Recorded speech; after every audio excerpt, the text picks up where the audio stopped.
Precisamos da Tua palavra porque é por meio dela que nós somos fortalecidos, somos curados, somos limpos, nos tornamos cheios de fé, cheios de esperança.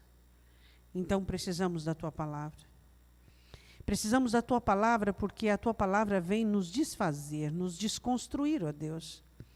Porque trabalhamos 24 horas para nos construirmos e precisamos ser desconstruídos pela Tua palavra.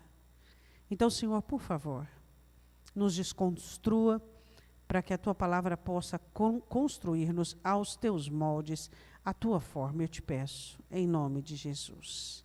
Amém. Abra comigo a sua Bíblia em 1 Pedro, capítulo 5, versículo de número 6. 1 Pedro, capítulo 5, versículo de número 6. A vida passa muito rápido e nós precisamos entender que estamos vivos e estamos aqui na terra para aprendermos. E para que aprendamos, temos que ter um coração ensinável.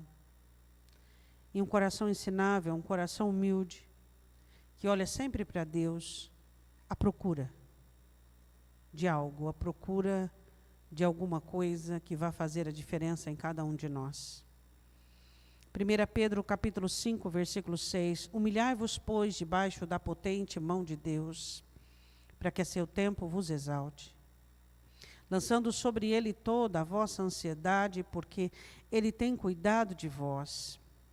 Sede sóbrios, vigiai, porque o diabo, vosso adversário, anda em derredor como leão, bramando, buscando a quem possa tragar, ao qual resistir firmes na fé, sabendo que as mesmas aflições se cumprem entre todos os vossos irmãos no mundo. Pode assentar-se, mantenha a sua Bíblia aberta. Você leu quatro versículos. Eu gostaria que você olhasse neles novamente e visse aquilo que você vê. Você sabe que o apóstolo Pedro, ele escreve de uma forma muito particular as suas duas epístolas. Ele começa falando, nós poderíamos ler tudo, mas vamos falar daquilo que lemos agora. Ele começa a falar sobre humilhação. E você sabe que Pedro tinha dificuldade disso. Tinha. Ele, quando foi abordado pelo Senhor Jesus, ele não aceita. Então ele tinha dificuldade. Mas não é só Pedro. Existem muitos de nós que temos dificuldade com a humilhação. Porque vivemos a vida toda com autoprojeções, com autoprojetos. Vivemos a vida toda querendo nos inserir de todas as maneiras, de todas as formas, não numa autoestima positiva. Não, autoestima positiva é uma coisa boa, amar a si mesmo é uma coisa boa, mas querendo nos impor, como diz em Jeremias 10, 27, porque não é do homem o seu caminho, nem cabe ao homem dirigir os seus passos. E nós passamos a vida assim, passamos a vida dentro de uma religião que luta contra todo esse levante, todo esse esquema que projetamos dentro de nós, mas que muitas vezes nós não conseguimos entender que a humilhação faz parte da adoração. E ele diz assim, humilhai-vos debaixo da potente mão de Deus. Ele fala, a mão de Deus é potente, ela é poderosa e ela age na vida daquele que sabe se humilhar. Você sabe que quando nós somos amados por Deus, se nós não nos deixamos humilhar pelas condições, Ele nos humilhará. E a Bíblia diz assim, para que a seu tempo, ou seja, no tempo de Deus, no momento dele, e ele diz assim, por que ele enquadra no versículo de número 7, ansiedade com humilhação? Por quê? Porque a ansiedade é a mãe dos sentimentos contrários à humildade. Essa urgência, essa pressa, essa insegurança que é construída, a ansiedade é uma insegurança que é construída pela falência da soberba. quando você sabe que você não consegue, quando você sabe que você não pode, quando você sabe que suas mãos estão amarradas, então você sente ansiedade, porque você bate de frente, você se encontra com a sua nulidade, você se encontra com a sua fraqueza. E a Bíblia diz assim, que ele diz, lançando sobre Deus toda a nossa ansiedade. Ou seja, todos os sentimentos construídos dentro de nós, que faz com que rejeitemos a humilhação, que faz com que rejeitemos o caminho certo. E ele fala sobre isso de uma maneira muito própria, porque ele sabia o que era isso, ele vivia isso.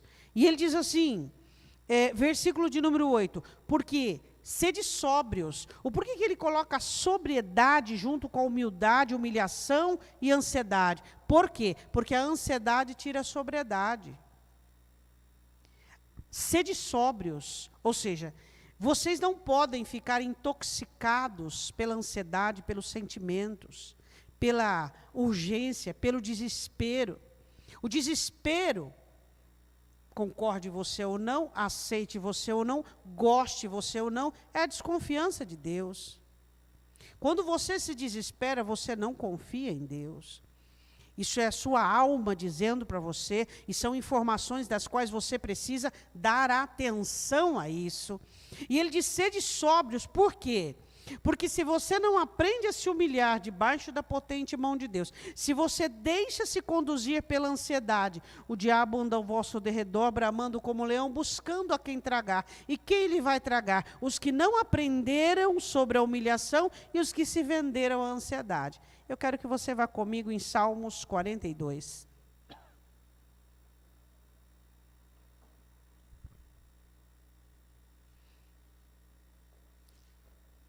Alguns teólogos afirmam que esse salmo foi escrito por Davi, mas o texto de cima está entre os levitas da turma de Coré.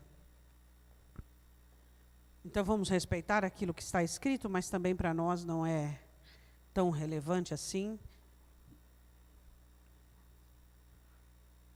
Então vamos lá. Qual a condição desse salmista e dessa pessoa que escreve este salmo? Ele estava vivendo o momento mais importante da sua vida. Por quê? Porque ele estava entendendo algumas coisas que eu e você poderíamos demorar uma vida inteira para aprender. Ele estava aprendendo. O que ele estava aprendendo? Que Deus é suficiente. Que Deus é absoluto. Existem pessoas que elas querem unir Deus mais Deus e... Por quê? Porque Deus não é suficiente para elas. Se você começar a olhar para a sua vida e observar os seus dias, e observar o porquê você chora, e o porquê você é dominado por decepções, frustrações e tristezas, o porquê a sua vida é apática, e porquê as coisas na sua vida não têm tanto sentido quanto deveriam, você percebe que Deus para você não é suficiente. E este homem, ele estava vivendo um momento muito difícil na sua vida, ele estava exilado, distante do templo, longe da comunhão com Deus, e é sobre isso que nós vamos falar. E ele sente que tudo que mais importava para ele era Deus. E eu quero começar a meditação nessa noite falando sobre isso. Sobre momentos difíceis na sua vida, que você consegue entender e compreender. Eu acredito que isso podia ter o título de maturidade. Quando você consegue entender que Deus é o bem mais precioso que você possui. Que Deus é o bem mais precioso que você tem. Utopicamente, nós falamos assim de uma forma romanceada, fica até bonito, é até bonito nós dizermos, Deus é tudo que eu tenho e Jesus é tudo que eu preciso, mas na realidade não é assim que funciona. Na realidade, nós queremos unir Deus e assim fazermos as nossas alianças e as nossas unidades. Ele começa no versículo de número 1, então vamos lá. Ele está exilado ao norte de Israel, à nascente do Jordão, onde o Jordão nascia. E ali certamente ele contempla um animal, a corça. o servo. E ele olha para aquela corça, e ele começa a fazer comparações com o estado da sua alma. Olha o nível que ele chegou. Nível de maturidade. Ele estava ali exilado, ele estava ali longe da presença do Senhor, longe do templo, longe da adoração. E ele começa no meio do campo, e ele começa a olhar a corça, e ele começa a observar a característica da corça. E muitas vezes nós não temos essa interpretação exata. É um sacrifício e um suor tremendo na ceia, você fazer os crentes iniciar o primeiro degrau de exame. Dizendo, examine a sua alma, examine o seu coração, olhe para o seu pecado, olhe para a sua indução. E este homem, ele tinha uma maturidade tão estabelecida, que ele claramente conseguia enxergar a alma. Ele compara a sua alma como uma corça. Ele compara o estado da sua alma como as ondas do Jordão, o gelo, o degelo do Monte Hermon. Por quê? Por causa da clareza. Antes de nós começarmos, deixa eu perguntar uma coisa para você. Você consegue enxergar a sua alma com clareza? Clareza. A clareza que o Espírito Santo te oferece. Por quê? Porque quando você olha para a Escritura, você olha para Jeroboão e você vê alguém enxergando a desobediência como uma forma e uma saída. Quando você olha para Pedro, você olha um homem que olha para dentro e prefere acreditar no que sente do que em que Jesus diz. Quantas vezes a sua alma te oferece mentiras e você acredita nelas? Por quê? Porque é mais fácil você acreditar em mentiras do que buscar a verdade. Quantas mentiras as almas dos crentes oferecem para eles, baseado em emoções, em partidos, naquilo que lhes mais interessa. E ele via sua alma claramente. E o estado não era bom. Era um estado de abatimento. Era um estado de tristeza. Mas ele conseguia, não importa o estado da sua alma, não importa o quanto ela está inserida ou mergulhada no pecado, não importa o quanto ela está totalmente contrária à vontade de Deus, desde que você a enxergue. Por quê? Porque o Senhor diz a Jeremias, Jeremias, enganoso é o coração do homem. Não importa se a sua alma estiver mergulhada no pecado, não importa se a sua alma estiver totalmente contrária aos padrões, aos princípios e aos mandamentos de Deus, desde que você tenha uma visão nítida sobre ela, e então você vai a confessar ao Senhor o seu pecado. Por quê?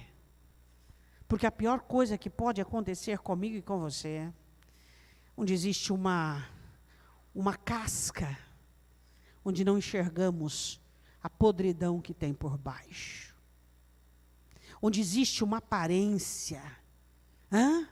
E começamos a fazer coisas que nos aprovam, e começamos a nos dar tapinhas nas costas, e começamos, e conforme você caminha nessa jornada socialista, onde você puxa para o seu lado, e muitos vão de uma forma que não tem nem volta. Ele olha e diz assim, assim como o servo brama pelas correntes das águas, assim suspira a minha alma por ti, ó Deus. Ele fala sobre respiração, sobre suspiro e sobre sede. A pergunta que eu faço para você é a mesma que eu fiz para mim. Eu tenho a sede do camelo ou a da corça? O camelo fica mais de uma semana sem beber água. A corça precisa beber água diariamente. E ela é um animal que ela escolhe onde bebe a água, porque só bebe água limpa. E você sabe uma das características por que a corça ou o servo precisa e brama por água? Porque quando ela fica com sede, ela exala um suor. Um suor que dá um cheiro aos predadores. Os predadores começam a identificá-la. Então ela precisa da água para se livrar dos predadores. Traduz isso aí para você. Traduz isso para você. Hã? Traduz. Agora, a grande situação é, se eu tenho sede de Deus. Se eu tenho sede de Deus. Ele estava enxergando claramente. E ele olha para a corça, ele diz assim como a corça brama desesperadamente para saciar a sua sede e interromper as suas glândulas que suam para não atrair o cheiro e o olfato dos predadores, assim sou eu, que clamo por ti. Quando eu olho para esse salmo, eu começo a olhar para dentro de mim, eu começo a analisar a minha sede por Deus. O quanto de sede eu tenho por Deus? Será que eu tenho a sede do camelo? Ou será que eu tenho a sede da corça? Será que eu tenho sede dele todos os dias? Ou será que existem dias onde eu tenho reservas dentro de mim, como pródigo, reservas de alegria, reservas de unção? E então eu passo aquele dia sem lembrar de buscá-lo, de chorar aos seus pés e de suspirar desesperadamente, dizendo: Deus, eu preciso do Senhor, eu não vivo sem o Senhor. Se você perguntar para mim se são todas as pessoas das quais o Espírito Santo faz sofrer pela presença de Deus, eu te respondo que não. São todas as pessoas que o Espírito Santo faz sofrer pela presença de Deus? Não. Por quê? Porque assim como os predadores sentem o cheiro, o Espírito Santo também tem cheiro. Ele é uma pessoa. E ele sente cheiro. Cheiro de abertura. Cheiro de nulidade. Cheiro de vaidade. Cheiro de cobiça. Cheiro daquela vida que Jesus diz: quem amar a vida, perdê-la-á. Eu fico pensando se eu sou alvo do Espírito Santo, para ele trazer sobre mim sofrimentos pela sede de Deus. Sede de Deus. Aí você poderia me dizer: mas pastora, no nosso nível, na nossa atualidade, na nossa situação contemporânea, isso é raro. Não discordo de você. Não discordo. Mas eu quero perguntar, se você fosse, nessa noite,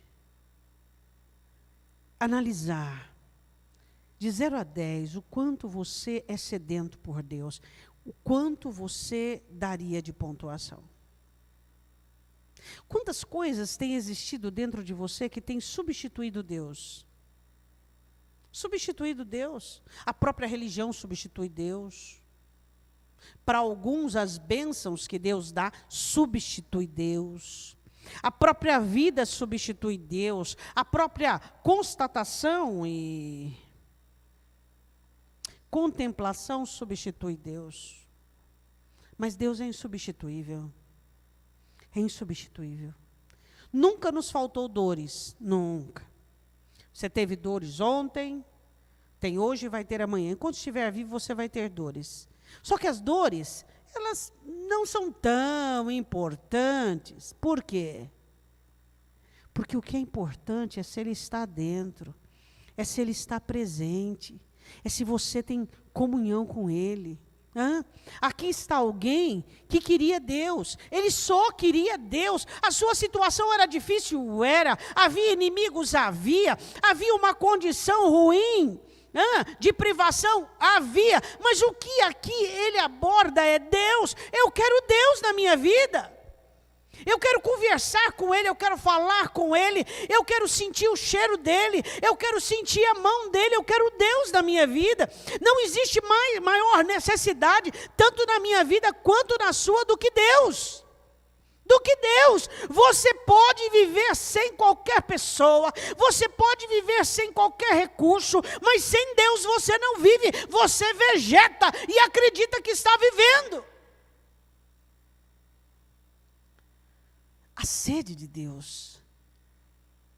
E ele dizia, versículo de número 2, a minha alma tem sede de Deus, e ele diz de uma maneira muito clara, porque ele estava no meio de inimigos, pessoas idólatras e assim por diante, do Deus vivo, ou seja, o meu Deus é o único Deus que existe. Você crê nisso? Diga amém. O seu Deus é o único Deus que existe. O seu Deus é um Deus vivo. Ele usa nos Salmos 3 vezes o nome Deus e 1 vez o nome Senhor. E ele diz, a minha alma tem sede de Deus, do Deus vivo. Aí ele diz, quando entrarei e me apresentarei ante a face de Deus. A 4ª vez que ele fala o nome de Deus, Elohim. E ele está falando, eu quero me apresentar ante a face de Deus, eu quero estar no templo, eu quero adorar, eu quero estar.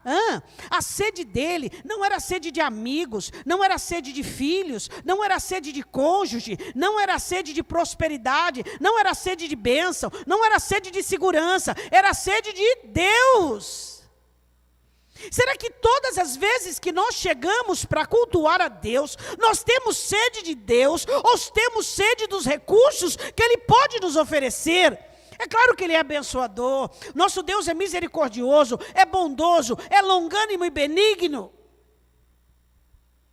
Mas quando nós chegamos, será que nós temos sede das bênçãos que Ele pode nos oferecer, ou a nossa sede é genuína, é direta para Ele? Deus, eu vim aqui por sua causa, eu vim aqui por sua causa, se o Senhor fizer bem, se o Senhor não fizer bem, amém também, eu vim aqui por sua causa, eu quero te conhecer, eu quero te ver, minha alma está desesperada pela tua presença. Pastor, eu não sinto esse desespero por Deus, por quê? Porque você tem comido em outra mesa.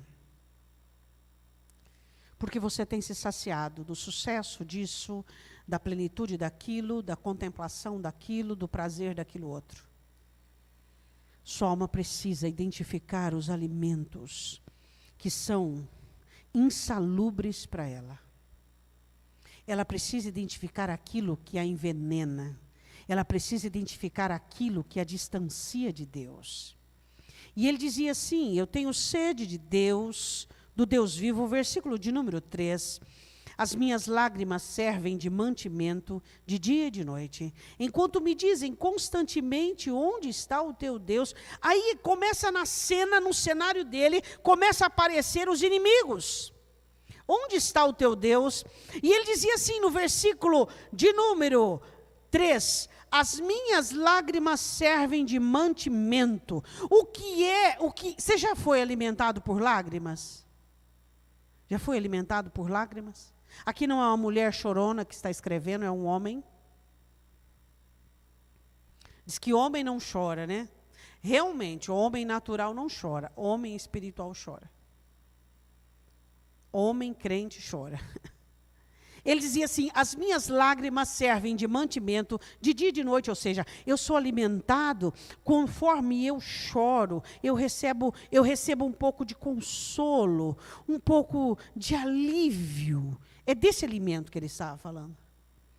Esse alimento, onde eu e você nos derramamos diante do Senhor, e ali colocamos diante dele a nossa sede, o nosso zelo, o nosso amor e as nossas necessidades dele, por ele. Eu sou uma pessoa que eu gosto muito de analisar, muito. E eu queria te fazer uma pergunta de análise, vamos lá. O que te segura na sua religião? Quais são os seus interesses na sua religião? Costume, amizades, tempo, idealismo, achismo. O que segura você na sua religião? Você já parou para pensar nisso? Você já conseguiu separar Jesus de tudo isso aqui? Você tem que aprender a separar Jesus de tudo isso aqui, de tudo isso ali e de tudo acolá. Por quê? Porque é só Jesus que basta, que é suficiente. O resto é resto. Jesus em primeiro lugar. Sempre será assim. Se você tem sua religião por causa de amigos, por causa de ideologia, por causa que você se encontrou. Peraí, se encontrou? Como assim se encontrou? As minhas lágrimas servem de mantimento de dia e de noite, enquanto me perguntam, onde está o seu Deus? O que o salmista relata é no cenário a aparência dos inimigos. Quando você estiver passando por períodos difíceis da sua vida, não faltará alguém que irá sugestionar para você, ou até mesmo tentar te convencer que Deus te abandonou. Quando você for cercado de opiniões e de pessoas que dizem, olha, onde está o Senhor teu Deus? Ele te abandonou? Onde Ele está? São enviados de Satanás. Por quê? Por causa do seu estado emocional e espiritual. E Satanás sabe que as dúvidas sobre Deus são as coisas mais determinantes na alma de um crente para boicotá-lo e destruí-lo. Você pode duvidar de tudo e de todos, menos da presença dEle, menos do amor dEle, menos da soberania dEle e menos da misericórdia dEle. Quando você vai dar as suas passeadelas na conversa de uns e de outros, e você chega perto dele com dúvida, será que tu vais fazer, será com isso? Porque as nossas passeadelas acontecem, você conversa com um, conversa com o outro, um te desanima, o outro te põe na parede, e assim por diante, e aí você chega para ele com dúvida dele, isso nunca. Você corre desesperado para ele e diz assim, Senhor, pelo amor de Deus, me exorciza, porque eu estou intoxicado com a incredulidade alheia, mas eu creio no Senhor, eu creio em Deus, e ninguém pode colocar em você dúvida sobre Deus. Você pode duvidar do tempo, você pode duvidar de pessoas, você pode duvidar de você, do que você quiser, depois você melhora, mas sobre Deus nunca. Isso aí é um fundamento que você preserva na sua alma, as 7 chaves. Deus nunca, Deus é perfeito. Deus, as obras de Deus são perfeitas. Você fala para a sua própria alma, Deus não falha, Deus não erra, Deus não é homem para que minta, Deus é fiel, Ele é soberano, tudo está debaixo do controle dEle. Por quê? Porque Satanás quer, com as coisas externas e as complexidades internas, te causar o quê? Dúvida sobre Deus. Se você duvidar de Deus, meu irmão, pode pendurar a chuteira, que não tem mais esperança para você. Deus é tudo. Tudo. Tudo. Só Ele pode. Só Ele tem. Só Ele faz. E a Bíblia diz que Deus trabalha para aqueles que esperam nele, para aqueles que confiam nele. A sua confiança em Deus é algo prioritário. E o inimigo queria atacar o salmista por conta de dúvida da presença de Deus. Versículo de número 4.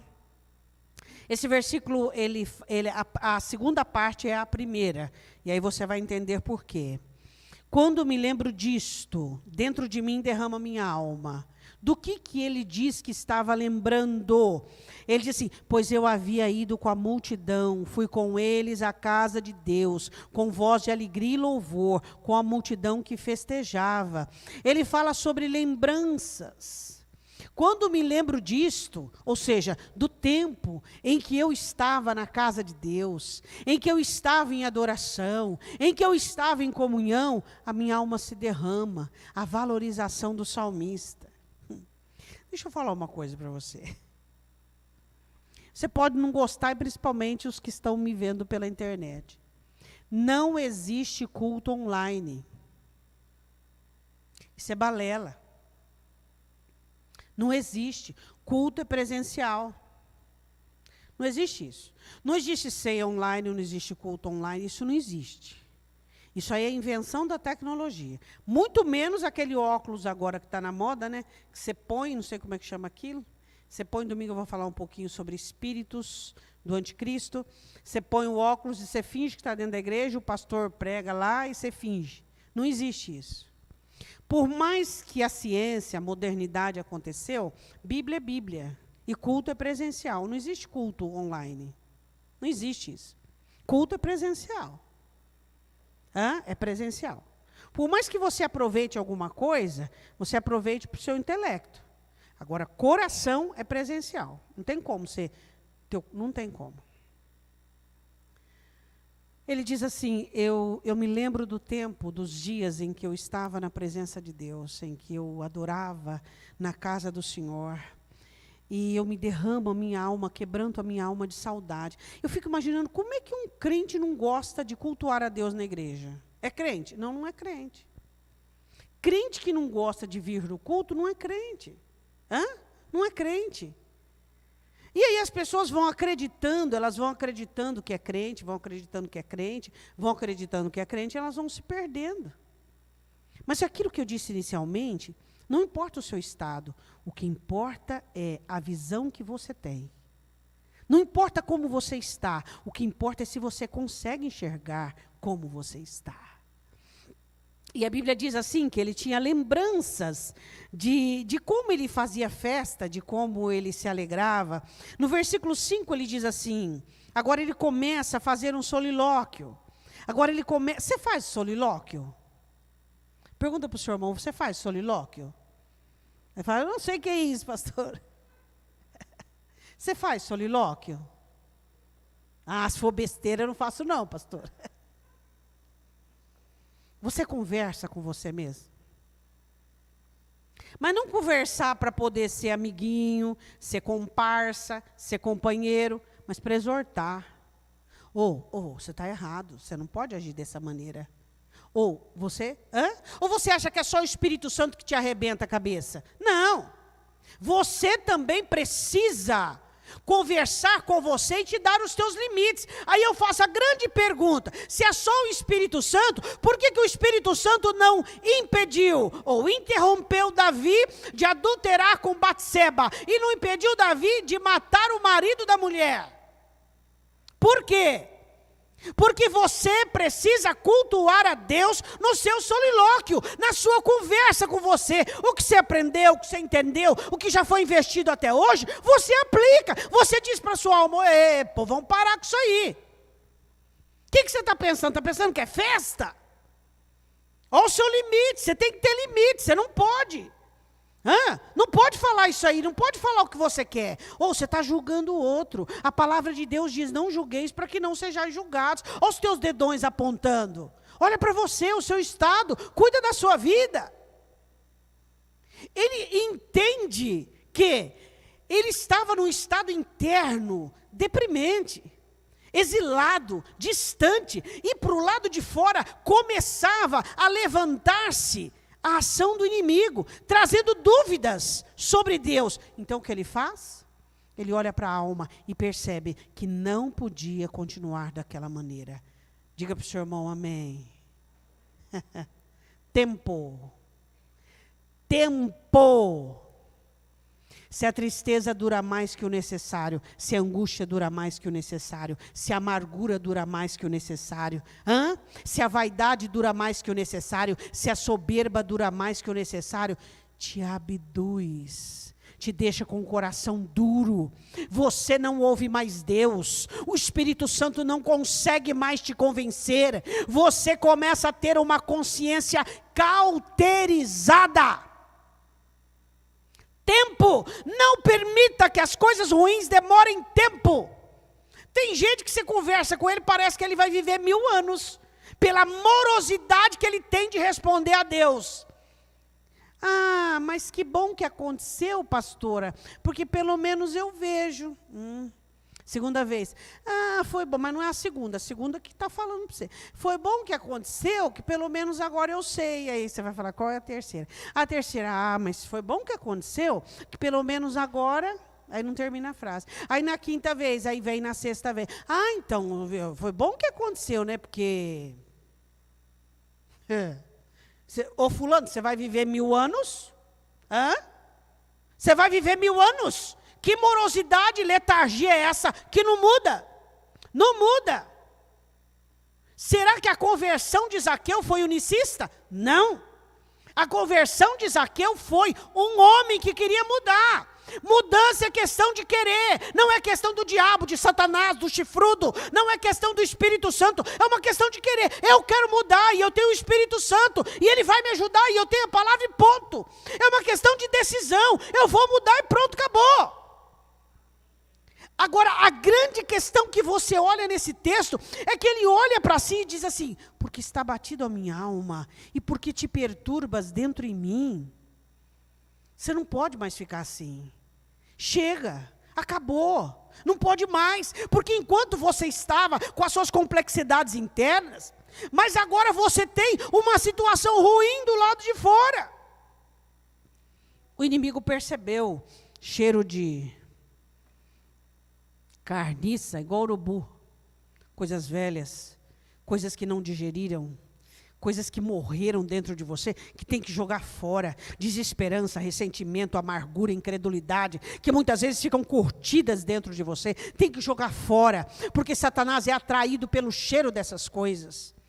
E a Bíblia diz assim, nesse solilóquio, versículo de número 5, porque está abatida a minha alma e porque te perturbas em mim. Aí então ele olha para ela e diz assim, espera em Deus, pois ainda o louvarei pela salvação da sua face. Espere em Deus. Espere em Deus. Jeremias escreve em Lamentações, eu vou trazer à minha mente aquilo que me dá esperança. Eu quero falar duas coisinhas. Esses dias eu gravei um Sala da Alma sobre desesperança.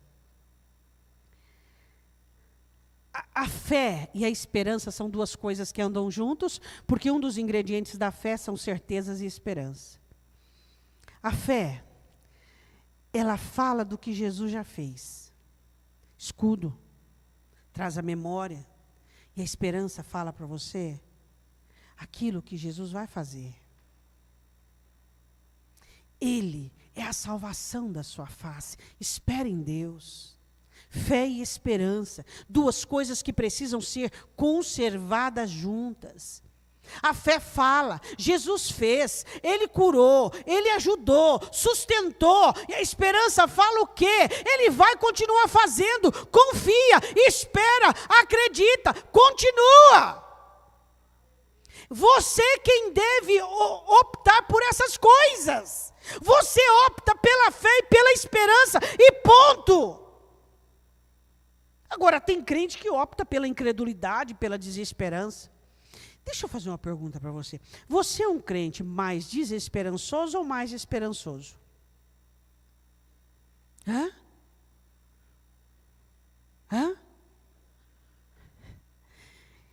Na ação da liberdade do Espírito Santo, por meio da palavra dentro de nós, Ele nos ensina a usarmos e acreditarmos na palavra, acima do que sentimos, acima do que entendemos e acima do que já vivemos.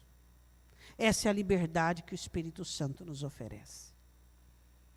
Ele nos habilita. Somos livres. Livres de toda a coordenação existente, livre de toda a inflamação existente. Ele nos dá asas para que nós creiamos naquilo que Deus pode fazer. A Bíblia diz assim no versículo de número 6, oh meu Deus, ele faz uma oração. Dentro de mim a minha alma está abatida, por isso lembro-me de ti desde a terra do Jordão e desde os Hermonitas, desde o pequeno monte. O que ele relata? Ele relata a localização em que ele está. Ele dá informação no Salmo, na localização que ele está. O Monte Hermon é a montanha mais alta de Israel, e ele estava no sopé dela. E ele estava perto da nascente do Jordão. E o Monte Hermon é conhecido pelo quê? Pelo gelo que está lá em cima. E o gelo que está lá em cima derrete. E vem formando, encontrando-se com as águas. Mas antes de eu falar isso, eu quero falar uma coisa. Você viu que ele deu para você a localização de onde ele está? E você, qual a sua localização?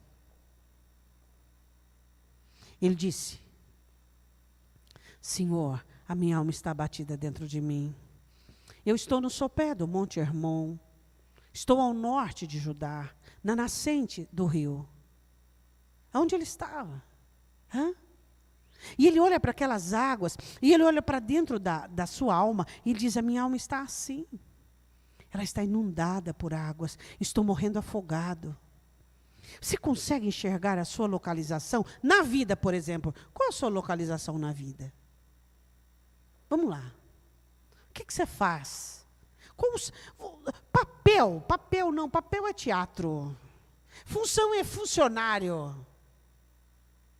Qual é a sua missão? Palavra evangélica. Qual é a sua missão na sua vida? Vamos lá. Vamos entender. Qual a sua missão na sua vida? O que você faz? Qual é a sua localização? O que Deus quer que você faça? Qual a direção que Ele quer que você tome? Qual a missão que Deus tem para você? Comamos e bebamos, porque amanhã morreremos. Mas tem o reino de Deus, e aí, como é que faz? Você vai passar pela vida inexistente, sem ter uma participação efetiva e contribuinte num reino que foi consagrado e aberto para mim e para você, pelo sangue de Jesus Cristo, onde eu entro dentro dele, onde Nicodemos quis entrar. E ele diz assim, versículo 7, um abismo chama outro abismo, aos ruídos das tuas cachoeiras, os catatupas, todas as tuas ondas e as tuas vagas têm passado sobre mim. Ele compara a sua alma pela inundação daquelas águas, ou seja, as águas do degelo do Monte Hermon se encontravam com as águas da nascente, do Rio Jordão. E ele diz assim, a minha alma está assim, água de cima e água de baixo. Traduzindo para você, tempestade aqui, tempestade fora.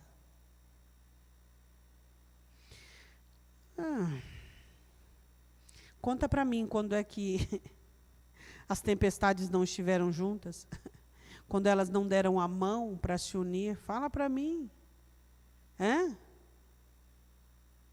Interessante isso. Quando as tempestades não deram as mãos.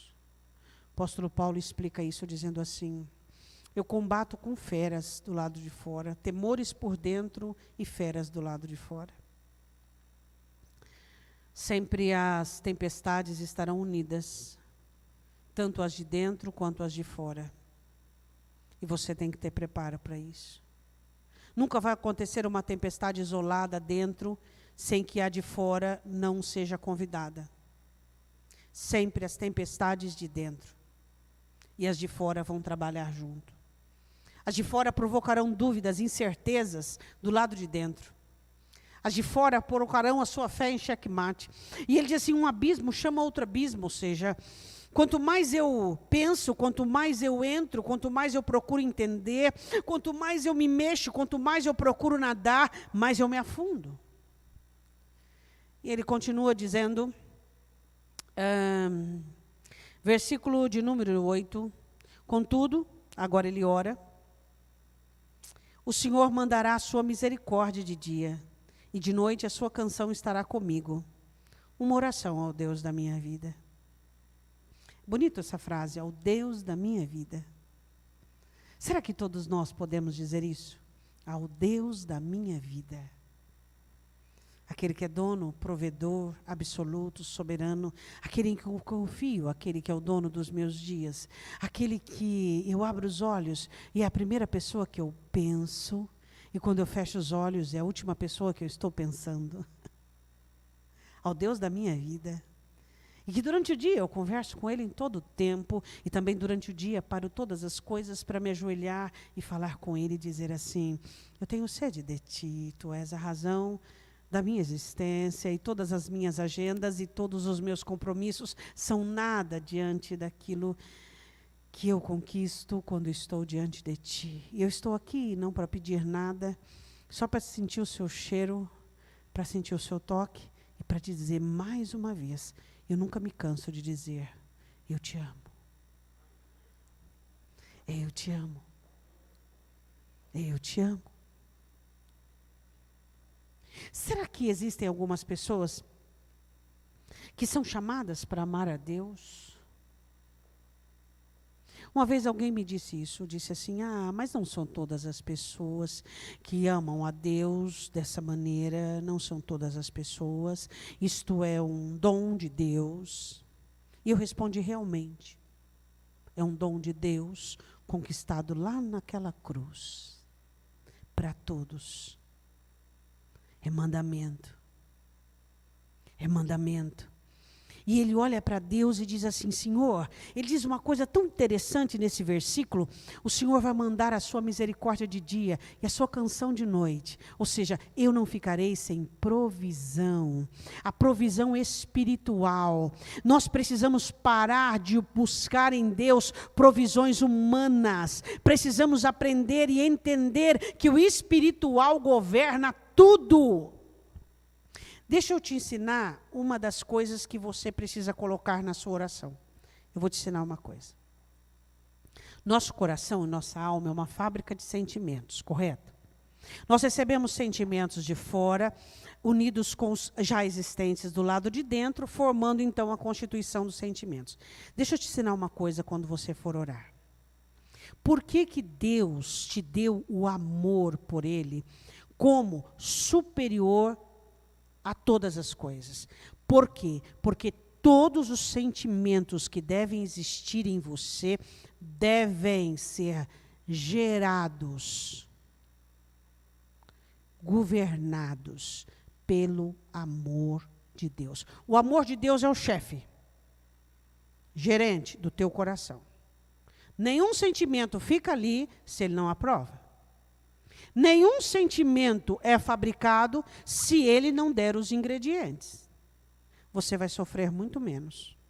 Porque quantos sentimentos estão entrando que não vêm, não provêm do amor de Deus? Então, comece a orar assim: Deus, eu não quero que sentimentos existam dentro de mim que não sejam geridos nem gerenciados pelo amor do Senhor, que é virtude. Tua palavra diz que temos que ser batizados em seu amor. Então eu só quero sentimentos em mim, que é o seu amor quem governa e quem coordena. Diga amém. Ele diz: o Senhor vai mandar a misericórdia de dia e a canção de noite. E ele continua dizendo assim, versículo 9, direi a Deus, minha rocha. Você sabe a importância da rocha para os viajantes e os exilados nos desertos? Quando eles encontravam uma rocha, era a coisa mais deleitosa. Por quê? Por causa da sombra, por causa do abrigo. Então ele dizia assim: direi a Deus, minha rocha, por que te esquecestes de mim? Por que ando lamentando por causa da opressão do inimigo? Ele olha para Deus e diz assim: eu vou dizer para minha rocha, por que te esquecestes de mim? Ele de forma alguma descaracteriza Deus como a sua força, mas ele naquele momento, dominado por um sentimento, ele diz assim: por que te esquecestes de mim? E por que eu lamento pela opressão do inimigo? Ou seja, grande parte daquilo que eu tenho vivido, eu tenho constatado que o inimigo tem produzido em mim. Por que te esquecestes de mim? Pastor, até agora eu estava gostando desse salmista aí, viu? Até agora, estava dando nota 10 para ele. Agora eu vou começar a repensar aí. Fala para mim, quem? Comedor de arroz e feijão, de carne e osso, nunca pensou: acho que Deus me colocou lá no fim da fila. Acho que ele está meio chateado comigo. Acho que tem coisa mais importante para fazer, não é possível. Ou então está me dando um castigo. Ou então, assim, eu não era tanto quanto eu pensava que eu agradava a Ele, e eu pensava que o meu amor era... Deus, o Senhor esqueceu de mim? Quem? Já não pensou assim. Quem? Eu nunca, pastora. Mentiroso.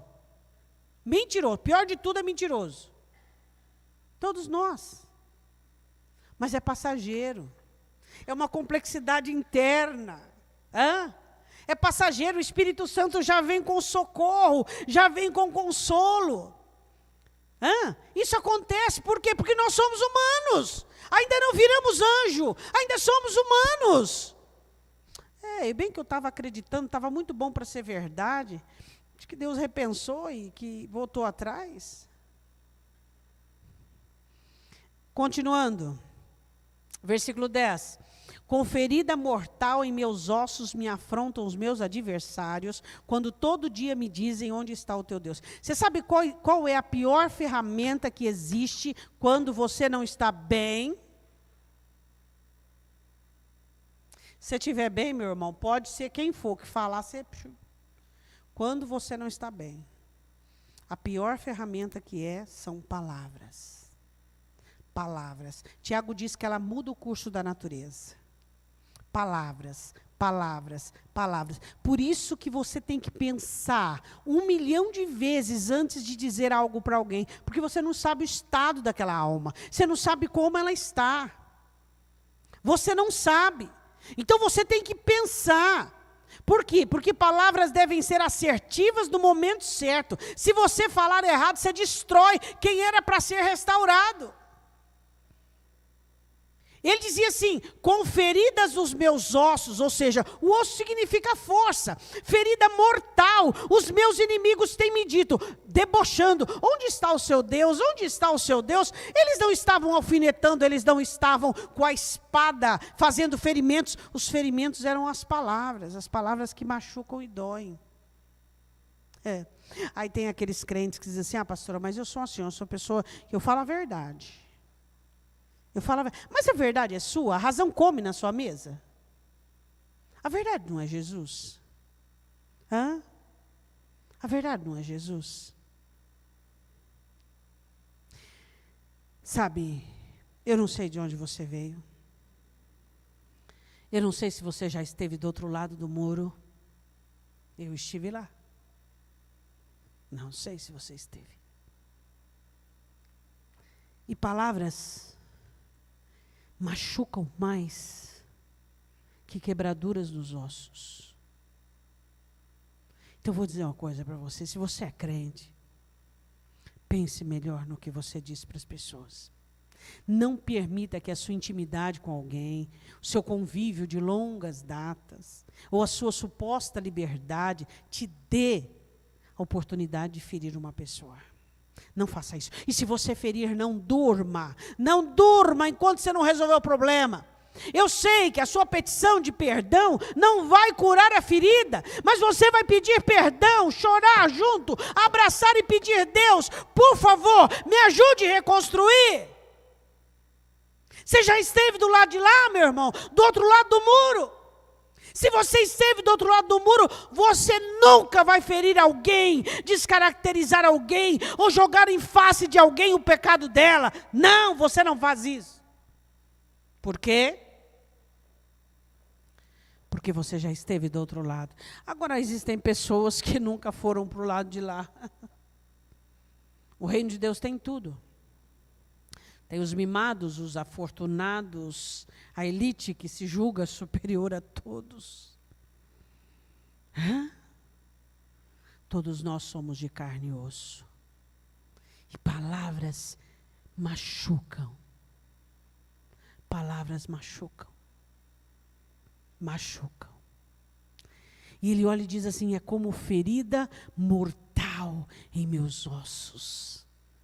Se você é alguém que é imperioso na fala, e que fala com a intenção de machucar alguém, que está tentando se levantar, que está tentando encontrar em Jesus o verbo do amor. Não faça isso. Por quê? Porque por tuas palavras serás julgados, e por tua palavra você vai ser condenado. Se você, um pequenino, você desviar ou ferir ou machucar ao ponto da esperança dele for eliminada, eu tenho dó de você. Eu tenho dó de você. Cuidado com os pequeninos. Eles são a menina dos olhos dele. Eles sim são. Cuidado com os pequeninos. Os pequeninos não são os infantis espiritualmente, não, nem os imaturos. Os pequeninos são aqueles que estão lutando desesperadamente contra o pecado, contra a carne, contra o mundo, para dizer: Senhor, eu não quero frutificar 100, não é a minha ambição, mas se eu frutificar 30, para mim já está bom. Estes são os pequeninos. Aqueles que querem uma chance, uma oportunidade no reino. São aqueles que são amados e protegidos, são aqueles que são resgatados, são aqueles que têm o zelo e o cuidado dos anjos e a ministração do Espírito Santo. Nós somos os gordos. Somos os gordos. Temos habilidades inúmeras. Somos os gordos. E muitas vezes pisamos nas águas dos fracos para que eles bebam lama. Somos os gordos. Mas os pequeninos? Você quer ficar perto de Jesus? Ame um pequenino. Ajude um pequenino. Abrace um pequenino. Fique perto dele. Eu fico olhando assim a burrice dos crentes, porque essa é a palavra mais indicada. Eles vão perto de quem está pronto, eles vão perto de quem tem habilidade, eles vão perto de quem tem condição, mas Jesus está onde? Jesus está perto de quem não tem nada, dos pequeninos, porque eu vim para os doentes e os perdidos. Perdeu. E ele termina o salmo, para que terminemos, ele diz assim, novamente ele faz o solilóquio de falar com a própria alma: por que está batido a minha alma? E por que te perturbas dentro de mim? Espera em Deus, pois eu ainda o louvarei, o qual é a salvação da minha face e o meu Deus. Diga amém. Eu gostaria que você fechasse os seus olhos. Hoje é noite de libertação. E Satanás, ele quer muito tragar, tanto a mim quanto a você, por meio das ciladas emocionais e espirituais. Quando damos ouvidos àquilo que sentimos, unindo a situação externa. Senhor, nós não sabemos viver. Somos conhecedores disso. Não sabemos conduzir a vida que o Senhor nos deu. Mas estamos aqui porque queremos aprender, Senhor. Queremos saber lidar com aquilo que existe dentro do nosso coração. Queremos ser mais firmes com aquilo que quer nos contaminar e quer tomar conta daquilo que pensamos. Espírito Santo, nos ajude. Satanás anda ao nosso derredor, bramando como leão, buscando a quem possa tragar. Precisamos resistir a ele firmes na fé. Nós queremos abrir o nosso coração nesta noite diante do Senhor e te pedir que o Senhor nos ajude. Nos ajude, Senhor. Nós precisamos ser fortalecidos pela Tua palavra. Nós precisamos que o Senhor ministre sobre nós conhecimento, onde não sejamos devorados por aquilo que sentimos, e nem destruídos por aquilo que está do lado de fora. Ajuda-nos. Ajuda aquele que nesta noite está aqui, que tem lutado acirradamente, imperiosamente contra o pecado, contra o mundo, contra o mal. Dê forças para ele, Deus. Dê força para os teus pequeninos, que estão lutando desesperadamente para pertencerem ao Senhor. Estão lutando desesperadamente, ó Deus, com todas as forças, para entrar no teu reino. Não permita que nós fechemos as portas para eles, mas que nós sejamos aqueles que os conduza para dentro. Ó Deus, que essa igreja seja uma igreja que abrace os pequeninos, que não exista apontadores de dedos, nem julgadores e nem juízes, mas que sejamos todos ovelhas magras que têm sede de Ti, que têm fome da Tua presença.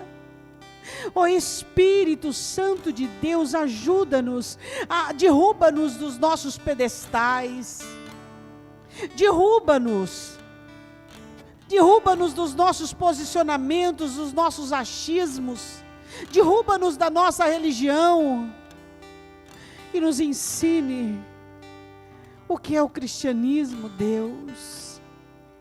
Ó Senhor, ensina-nos a termos misericórdia sobre aquele que sofre, sobre aquele que está angustiado. E eu te peço, Espírito Santo, levanta o abatido, sustenta o fraco, cubra-o com a tua sombra. Dai-nos a tua graça e a tua misericórdia, Deus. Visita o teu povo, dê força àqueles que estão caídos, levante-os. Ministra o teu perdão nesta noite, Senhor. Aqueles que estão culpados e se sentindo condenados, que o teu sangue jorre sobre esta alma e que o perdão venha trazer consolo e alívio para este coração, Pai. Senhor, nós te pedimos em nome do Senhor Jesus, sustenta o teu povo.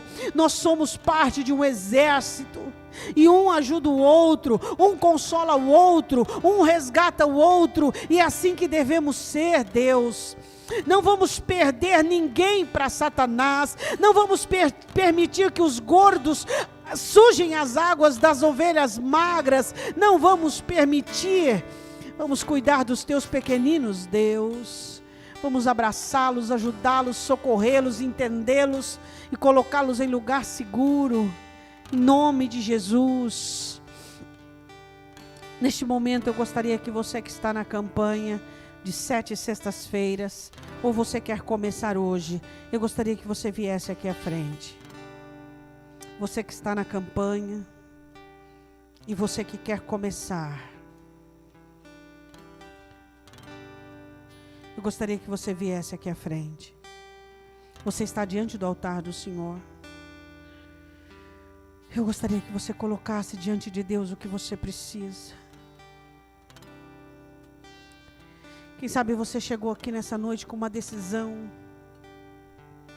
O Espírito Santo de Deus é o único que pode te convencer a direção correta, a direção certa. Fala com Ele. Fala com Ele. Ele conhece o futuro. Ele conhece os estragos que as decisões humanas fazem. Então, em nome de Jesus, quem sabe você chegou aqui cansada, cansado, desmotivado, desmotivada. Fala para Deus, fala: Deus, eu preciso de ajuda. Eu não tenho forças para continuar. Eu preciso de forças. Eu preciso do Teu Espírito Santo. Eu preciso da mão do Senhor, eu preciso da Tua graça, eu preciso da Tua misericórdia, eu preciso do Teu favor contínuo, Deus. Eu sinto que as cachoeiras estão se unindo, as de fora e as de dentro. Eu preciso, Deus, eu preciso da Tua misericórdia, eu preciso da Tua graça, eu preciso do Teu favor. Peça ao Senhor, fala: Deus, eu reconheço que sozinha não dá. Eu reconheço, Deus, que eu não consigo. Eu preciso do Senhor. Fala com Ele. Se o seu problema, se a sua situação é uma pessoa que o inimigo está usando, fala para o Senhor agora. Fala: eu sei que não há coração algum que o Senhor não possa interpelar, reconduzir, trabalhar. Diga para o Senhor. Diz para Ele. Fala: eu creio, o Espírito Santo me dá asas e a minha liberdade em Ti me leva a crer. Eu sou livre para crer.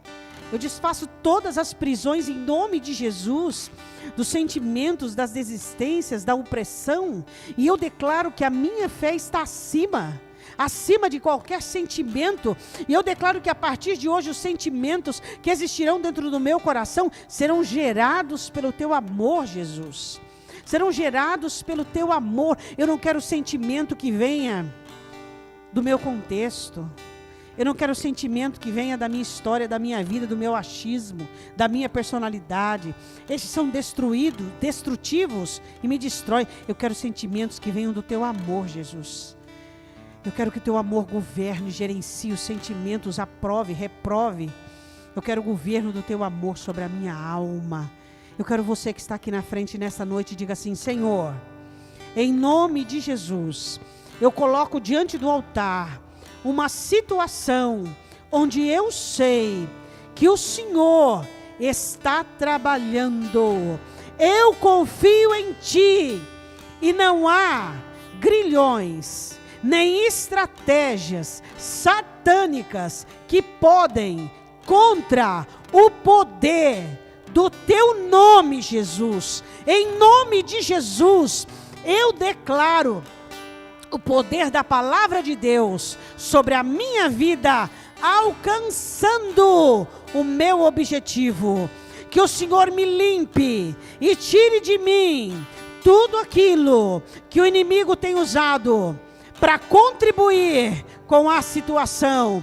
Eu quero oferecer a Deus condição de ser um instrumento vivo nas mãos do Senhor, em nome de Jesus Cristo. Diga amém. Pode voltar para o seu lugar.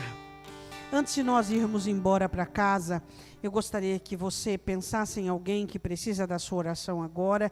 Nós vamos orar pelas pessoas que pedem oração via internet. Deus, nós te pedimos pela Sara Menezes, pela filha, pela Maria Luísa Libertação, por todas as pessoas que estão sendo apresentadas, onde os seus corações são levantados diante do Senhor, pedindo a tua graça, a tua misericórdia, o teu favor, a tua libertação. Nós cremos no teu poder, nós cremos na operação, nós cremos no teu projeto, Pai. É nisso que acreditamos, em nome de Jesus. Diga amém. Levante sua mão direita para o alto. Que o poder da palavra de Deus possa encontrar o seu coração aberto, quebrantado, e assim possa germinar uma semente para a glória de Deus. Que a fé seja estabelecida sobre a sua mente, sobre o seu coração. Que o seu espírito possa ser quebrantado pelo Espírito Santo e assim ser conduzido aos caminhos verdejantes, em nome de Jesus. Diga amém. Deus te abençoe, vá em paz.